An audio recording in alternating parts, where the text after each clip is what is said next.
Oui, c'est vite noir, hein. Oh là là. Hein. Mais aujourd'hui, au moins, il n'y a pas la pluie, ça fait du bien, l'air est frais et c'est sans vent. Je suis assez heureux de pouvoir respirer sans avoir un gros manteau et une grande écharpe autour de moi. Oui, oui. Je comprends, j'espère que je vous ai aidé à comprendre comment les virus, les bactéries, les mycéliums travaillent.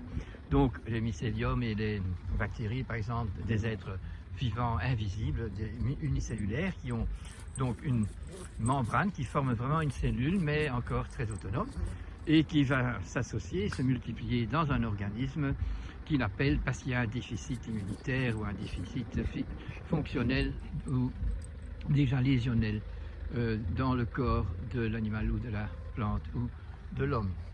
Donc le virus c'est tout autre chose, puisque le virus c'est un bâtonnet de code génétique, et chaque bâtonnet, chaque virus a donc une mission spéciale. Bien sûr, c'est jamais pour ces animaux invisibles ou ces virus invisibles, c'est des missions que nous n'aimons pas. Mais c'est un peu comme on n'aime pas que la lampe rouge s'allume, le signal d'alarme s'allume à la voiture, parce qu'à ce moment-là, on peut se demander vraiment qu'est-ce qui se passe. Et donc, on doit s'arrêter, réfléchir, vérifier, et on voit que la lampe rouge s'allume parce qu'il nous manque de l'eau pour l'essuie-glace ou de l'eau dans le ventilateur ou encore quelque chose d'autre, qu'il est temps de faire le remplaçage, le nettoyage du moteur, de son huile. Donc chaque fois c'est comme ça. Donc s'il y a un virus qui vous atteint individuellement, eh bien vous pouvez réfléchir à quel déficit d'immunité vous êtes, ou à quel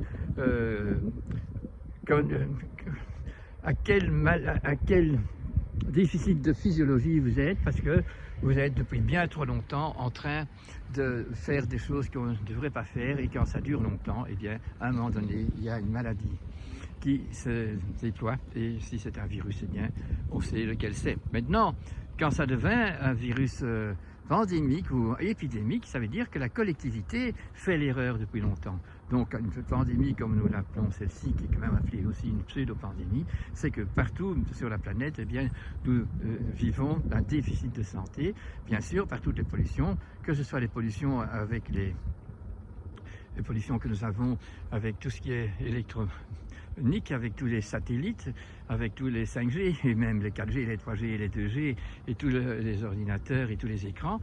Tout ça, c'est une problématique. Deuxièmement, la problématique psychosomatique qui est partout la même, de ne pas sentir la sécurité, de ne pas être d'accord avec les décisions prises parce qu'elles sont nettement pas adéquates, et elles ont bien montré qu'elles sont donc inefficaces, et que ce n'est donc pas la bonne chose, c'est qu'ils n'ont pas compris ce qu'est un virus. Et ici, ce virus est donc bien une épidémie. Ça veut dire que c'est la planète entière, et tous les habitants de la planète ne savent plus échapper. Même si vous mangez bien et vous faites des belles choses, mais les rayons vont sur tous vos légumes, et ils vont sur vous pendant que vous êtes dans le parc aussi, puisque vous pouvez employer votre téléphone et vous pouvez employer votre plaquette. Donc quand on fait cette observation, nous savons que nous avons un déficit de santé, et que ça va appeler certains virus à se montrer. Et bien sûr, ceux qui en plus ne s'occupent pas de leur santé physiologique, puisqu'ils ne mangent pas comme il faut, ils ne font pas le mouvement qu'ils doivent faire, ils sont donc psychopathes, ou ils sont, je ne sais même pas, parce que enfin, je vais me taire,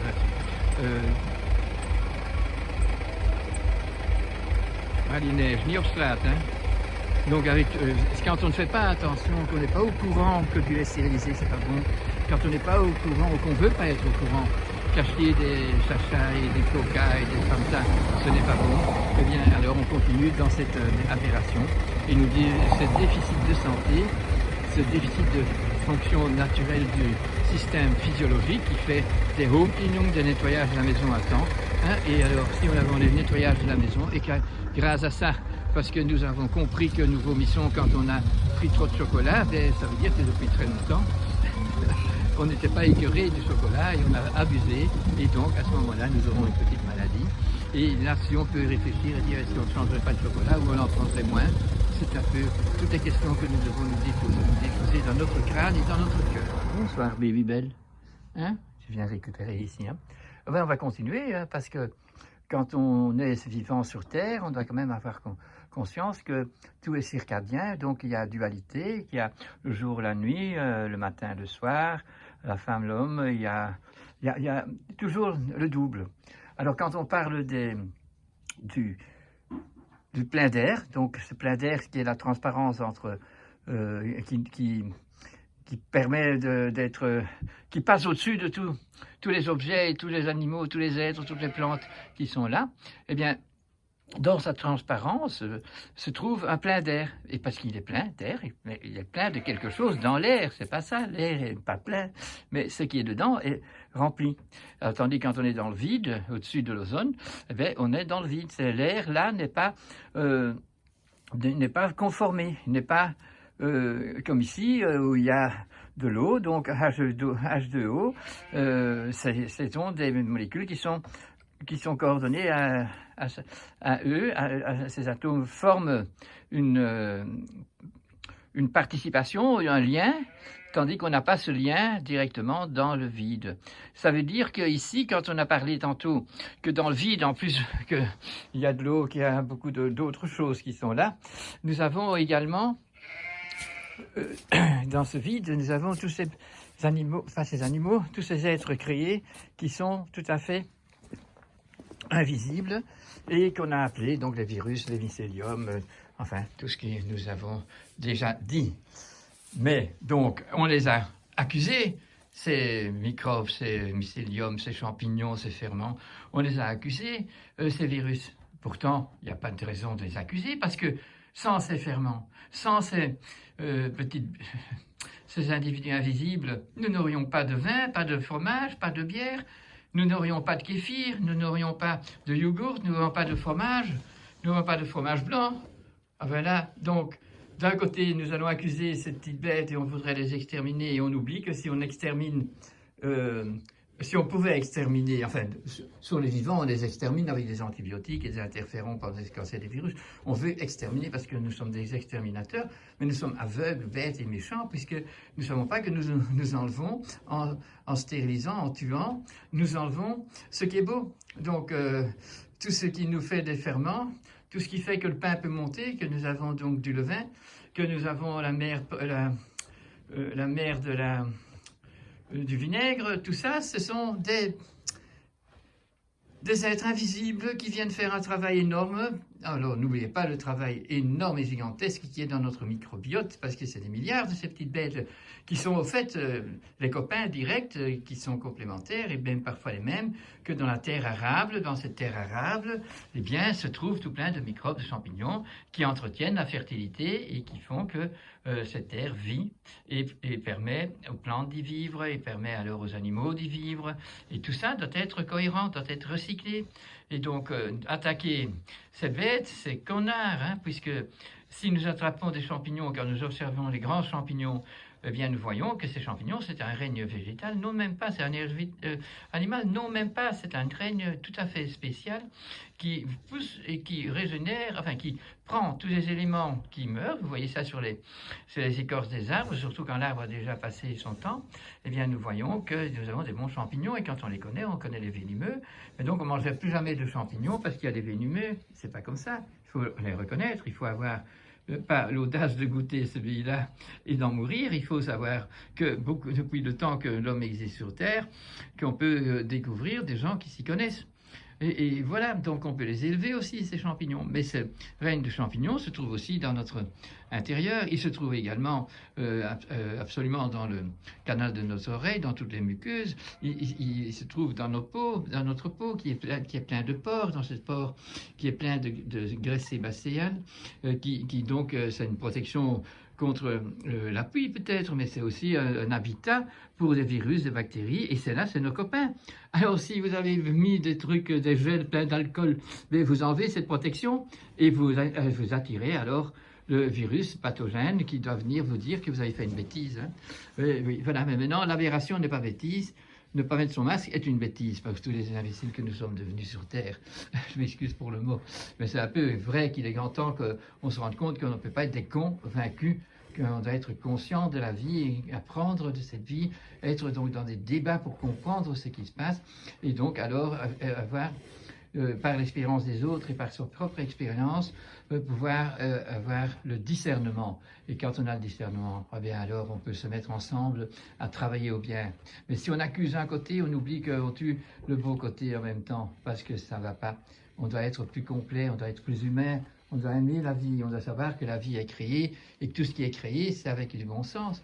C'est de l'évidence commune, c'est vraiment tout à fait ce qu'il y a besoin pour avoir de la paix ici-bas. C'est trop longtemps que nous polluons cette terre, que nous avons un cerveau, un cœur tout à fait pollué, qui n'est plus associé à la création, plus associé au but existentiel de l'homme, qui a reçu le plein pouvoir sur cette terre, mais c'est pas lui qui l'a créé. Il peut faire avec cette création ce qu'il veut, et ainsi il peut apprendre que s'il déforeste tellement, et qu'il construit du béton et du macadam, eh bien entre-temps, qu'est-ce qui se passe? Nous aurons du CO2 anthrope, puisque le CO2 c'est la nourriture des arbres et de la verdure, c'est le chlorophylle qui travaille le CO2, et qui le transforme en carbone, qui fait les chaînes qu'il faut pour faire de la vie végétale, tout autant que de la vie animale et humaine. Et donc, en même temps, tous ces corps sont constitués par ce carbone. Et l'oxygène, c'est pour pouvoir respirer quand les animaux avec l'hémoglobine qui a besoin d'oxygène. Et donc, en plus, si la nature, et si l'homme, avec la nature, a fait des choses très belles, eh bien, il nous reste du CO2, de ce CO2, il nous reste assez de carbone pour retourner à faire du charbon et finalement à remettre un peu de pétrole dans la terre, parce que le cycle est continuatif. Tandis que maintenant, ce n'est plus le cas. On arrive à casser l'ozone, on arrive à mettre dans l'espace tout plein de bazar qui sont les hardware, qui donc sont à la source de la vie terrestre et qui perturbent la bienveillance de toutes les ondes que toutes les planètes et tous les astres autour de la Terre envoient à la Terre pour la rendre harmonieuse. Tout ça, c'est calculé, c'est fait, c'est la création, c'est du génie. Alors quand nous, on pense qu'on est Dieu, mais on est des diables parce qu'on trafique. Alors comme on ne vit pas plus que 100 ans, eh bien évidemment, c'est pour la génération suivante, il y a les plats cassés. Parce que nous, on a alors la richesse de notre atome cassé, on a la richesse de notre pétrole qui est brûlé dans tous les sens et qui est qui fait de la pétrochimie et qui est recyclable, et tous les poissons et tous les algues, tout ça, qui font le mieux pour réorganiser le tout, eh bien, on les détruit et nous avons des exterminations d'animaux qu'on ne sait pas qu'on a exterminés, mais c'est parce qu'on extermine les virus et les bactéries et les champignons que nous exterminerons aussi. Alors, il est grand temps que nous comprenions que ce virus qui nous met dans la crise n'est pas un coupable, et au contraire, c'est la lampe rouge qui nous fait l'alarme absolument nécessaire pour augmenter votre vitalité, votre santé, pour augmenter votre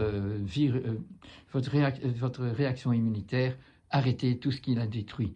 Et alors ce virus, il retourne en dormance, il sait qu'il n'a plus rien à faire ici. Et de toute façon, maintenant, il fait son choix. Il fait son choix dans ces gens qui sont absolument maltraités par les autres. Si on prend les plus vieux qu'on va mettre dans des endroits d'attente de la mort et qu'on n'a pas soigné et qu'on a laissé sans relation avec leurs enfants, leurs petits-enfants, qu'on culpabilise les enfants s'ils vont dire bonjour. Mais vous vous rendez compte dans quel système on est diabolique, hein, si on ne le voit pas. Eh bien, bon, moi je ne veux pas être un de ces ministres qui donnent des impositions aussi liberticides, mais aussi biologicides. C'est tout à fait dramatique. C'est là qu'on doit comprendre. Le virus n'est pas la cause. Le virus vient nous alarmer, nous mettre en évidence la problématique que nous avons. Et nous devons réobserver pourquoi il ne prend pas les jeunes enfants, pourquoi il ne prend pas les animaux, ni les plantes. C'est parce qu'elles sont toujours innocentes. Tandis qu'après l'âge de raison, qui est à peu près 7 ans, et quand on a nos vraies dents, qu'on a lâché les dents de lait qu'on a héritées comme ça et qu'on doit prendre avec nous, après on fait les nôtres. Alors on construit notre vie et on devient sage et on essaye de faire des belles choses. On ne s'associe pas à toutes les aberrations que nous avons mises sur le marché et qui sont toxiques. Toutes ces lois qui n'ont rien à voir avec la biologie, elles devraient être répudiées. Et en plus, donc, pour guérir aujourd'hui, nous devons faire des lois qui sont absolument à interdire tout ce qui n'est pas bon pour la santé, qui n'est pas bon pour l'univers, qui n'est pas bon pour la planète, qui n'est pas bon pour les plantes, les animaux, les arbres, enfin, tout ce qui est. Non, on ne peut pas accuser les insectes d'être porteurs de la malaria ou de méningite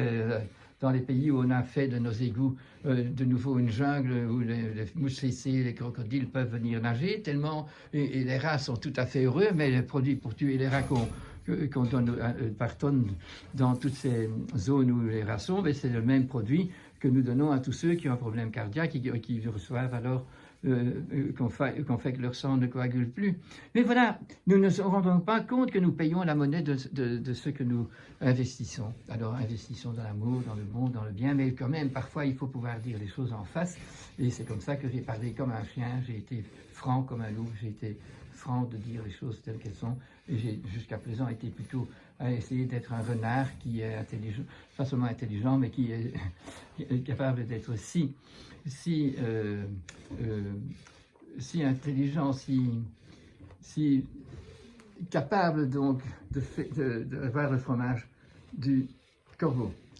Et voilà, le but de nous, c'est pas d'être le renard qui se prend le fromage du corbeau, mais c'est celui de l'humain, c'est celui de cet animal qu'on pourrait appeler même la complémentarité du chat, qui est dans cette liberté, qui sait prendre ses décisions lui tout seul, et en même temps qui est comme le chien, qui est au service du monde, au service de la mission qui lui est donnée. Alors s'il était un loup, il servait donc la jungle, s'il est devenu un chien, il sert l'homme, et il est le compagnon de l'homme, autant dans la bêtise que dans la beauté. Alors soyez bien avec vous-même, alors vous serez bien avec les animaux. Et on n'aura plus des animaux légalement acceptés d'être dans des exploitations. Et moi, je suis vétérinaire de plusieurs exploitations. Vous vous rendez compte, je suis nommé vétérinaire. Il y a un remplaçant quand je ne sais pas y être pour vérifier qu'ils ont bien des trucs dans leurs oreilles et qu'ils ne savent pas s'enfuir et qu'ils sont bien nombreux d'une seule race, d'un seul âge, tous ensemble, donc dans des conditions vraiment de prison. Et nous ne pouvons pas faire ça et continuer ça. Nous devons être sociables, nous devons savoir que nous avons des liens avec toute la nature et que si on les sépare, on va dans la maladie. Si on les unifie, on va dans la guérison. Et la guérison peut passer avec des symptômes qui sont des symptômes physiologiques de guérison, de guérir, et qu'on doit passer par là pour évacuer toutes les toxines que nous avons prises de tous les sens dans notre vie. Alors, vive la vie, vive tout ce qui se trouve invisible dans la transparence, dans l'air, le plein d'air, et que nous allons voir, ou bien par les maladies, ou bien par les beautés, que ces mêmes petites bêtes, ou ces mêmes petits virus nous donnent quand on est du bon côté.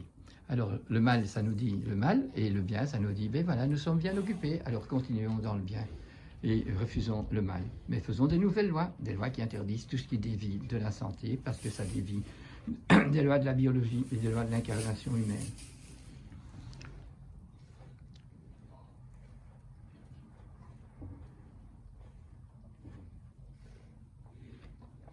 Remarchons un peu tout ce qu'on a fait cette journée, où toute l'intelligence nous avons accumulée si on l'a fait. Ruminant, et nous pensons. Eux, avec leur pensée, ils digèrent, et nous, avec notre pensée, on pense. Et on essaye de comprendre et d'augmenter notre intelligence, notre discernement. Mais nous devons rester doux et gentils, comme le sont tous les animaux, toutes les plantes, toujours à notre disposition.